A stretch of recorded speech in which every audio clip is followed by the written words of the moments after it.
Hey, what up, YouTube? Dark Simon here, coming at you guys with a deck profile. It's the Burning Abyss deck that I'm most likely going to be playing from now on. I'm still going to be playing Monarchs on and off, but like, I just really like Burning Abyss, and I'm going to test out this deck for a while until I get bored of it. It might be a couple weeks or whatever. If you want to see my other Monarch deck profile, though, like, you guys, I'll post it up after this video. So, I'm playing Burning Abyss, but it's a little Europeanish, and I'll explain why I'm saying that it's European. So basically, they started off with one tour guide of the Burning Abyss. It's obviously the best Burning Abyss, and then it's three Skarms, two Seer, and then the one Graph. Graph's not as good as it once was, but like just getting everything from your deck is obviously like insane. But I mean, he's a little bit worse with Beatrice. Sir's obviously the best one. And then I'm playing 3 Farfa, obviously. I think people should start playing 3 Farfa. I saw a lot of deck profiles playing 2, but it just comes up a lot where you need the third one. You always want to have access to it. And this is where the European starts. I played 3 Alec. This guy is really, really strong against like Monarchs and Cosmos. Against Monarchs, it's good to always have this under the Beatrice because if they store forth your Beatrice, this will go to the graveyard, and then their Monarch is always chain link 1, and this is chain link 2. So then you negate their Monarch, and then basically by not having access to their spells and traps, and your deck gets like pretty crippled. It's not like enough, obviously, like just oh shit, I won off of Alec, but like it's just enough to where like this card is just really good, and it should be played at 3. And against Cosmos, stopping their pilots is always like really good. Making them bait out their pilot, or what's it called, is always just really strong. They bring out whatever they have in their hand. They bring a Dark Destroyer or whatever, and then you just kaiju it, and then you just like win.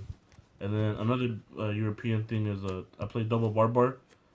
He's just too good. Like you always want him in the graveyard and then adding it back to your hand, and you want to just have a battle of burn essentially instead of like just trying to play a fair game. You're just trying to constantly Barbar them and like get little pokes in, and he's just really really strong right now. Two Calcap, he's just really good. People always have like one or two back rows, so like just being able to Calcap their back row is just obviously insane. Against the Demise deck, you get rid of 3 cards essentially with a Twin Twister, so he's just really really strong. One Libic, like he comes up a lot. Like it's able to play under what's his name, Beatrice, so he just comes up a lot. It's just really good as a one of. And then I play a Rubric just to make Virgil. I think Virgil comes up a lot against like Monarchs, putting back their traps and stuff. So he's just really strong. And then for the non-BA monsters, I'm playing 3 Terratop and 1 of the Tumbleton board or whatever the name is. This engine is too good. Like just having access to like an Auto Dante is just too good. Like drawing this guy sucks, but like the payoff is great. I think so. It's just definitely worth playing. And then I'm only playing 2 Phoenix Rhino Warriors, and I added the Crane Crane instead of the third one. Don't get me wrong, this guy's really good, but like you could always just send him to the graveyard. He's not like that like hard to get to. And then Crane Crane is a good like late game card, and then also like just having access to another card that just makes an auto Dante is just really strong. And then like I had a debate where they were telling me that the third one comes up more because if they Valor the Terratop, then the Crane Crane is just like would just suck compared to the Rhino.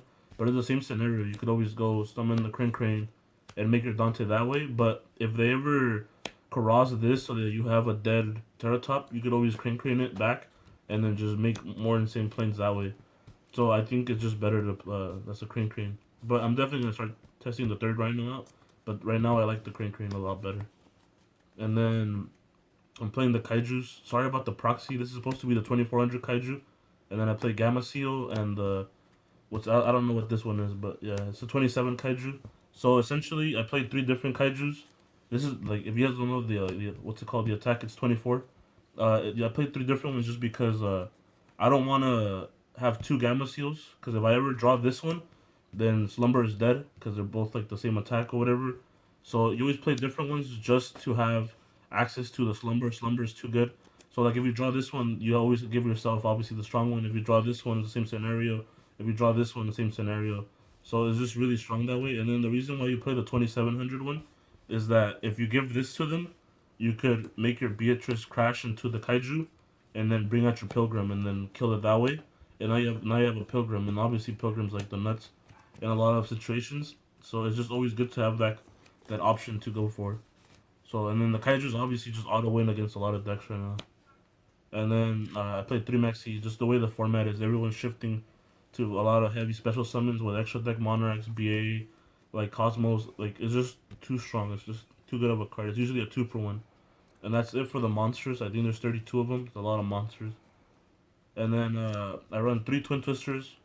Like I said earlier, people play like 1 or 2 back rows, so just having something to deal with them is just overall. And simply like the mice deck, but obviously having 3 against that deck is like the nuts.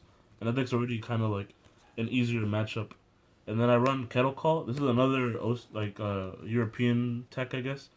If you guys don't know what it does, I'll explain the combo afterwards. But yeah, so Kettle Call, like, it's really good. I don't want to play 3 because you only have 1 target, but still, it's like the nuts. And then I play the Foolish Burial, obviously goes with the whole deck. And Regeki and Kaiju Slumber because this card is ridiculous and it blows up the field and you win off of it essentially.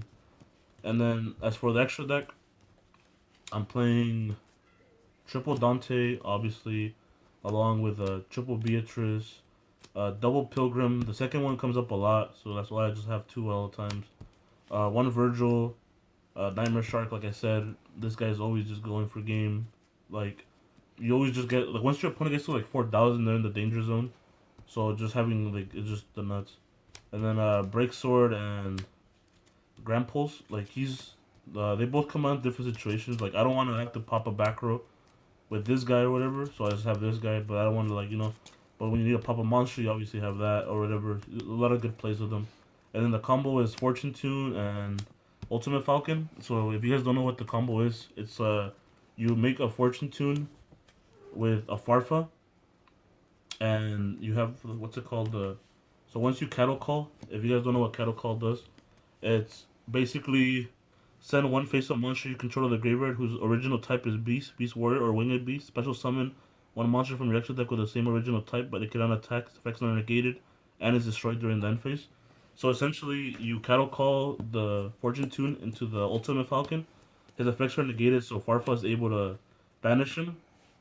And then at the end phase, this is where we had like trouble, like thinking about it, because like it didn't make sense at first. But like, I mean, like 4 different people were running the Cattle Call at that event, so it just seems odd that they wouldn't call it or whatever. But like, so the thing is that the Falcon either forgot that the Cattle Call was what brought it out, so it just automatically forgot because of the Farfa, and it just comes back as a regular dude, and then this no longer gets it, or what's it called? You can stack it so that the Cattle Call has to resolve first. There's nothing on to destroy, and then the Farfa brings this guy back. So it's either one of those 2 ways.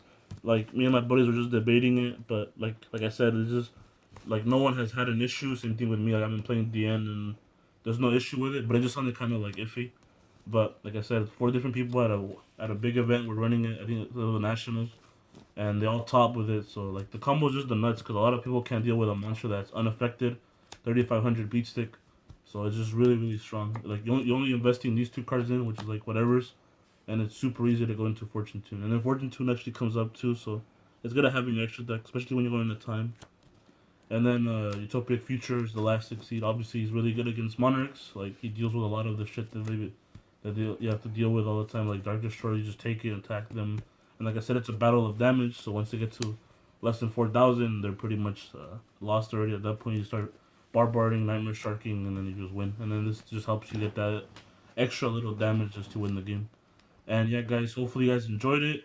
I'm not gonna show you guys the side deck because like it's very different depending on what locals I go to. Because there's different metas. Like some metas are high Monarchs, other ones are high Cosmos or high Mirror Match. Like it's just a lot of locals that I go to. And yeah, guys, hopefully you guys enjoyed it. Peace out, guys. Stay tuned for the other deck profiles. I'm gonna bring you guys the Monarch one if that's what you guys want to see. And yeah, later, guys.